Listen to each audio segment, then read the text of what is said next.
আজকে যদি ডক্টর মুখার্জি না থাকতেন,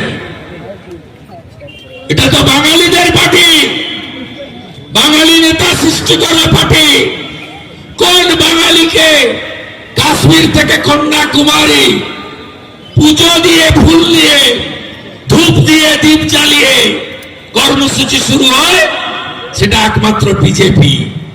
ভারত মাতাকে ফুল দেওয়া হয়, ডক্টর শ্যামাপ্রসাদ মুখার্জিকে পূজা করা হয়, আর একাত্ম মানববাদের পূজারী দীনদয়াল উপাধ্যায়কে ফুল দিয়ে বিজেপি তার কার্যক্রম করে।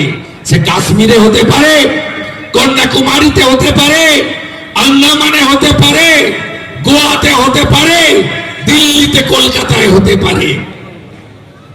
এটা তো বাঙালি নেতার পার্টি, যিনি বলেছিলেন এক দেশ এক নিশান, এক প্রধান,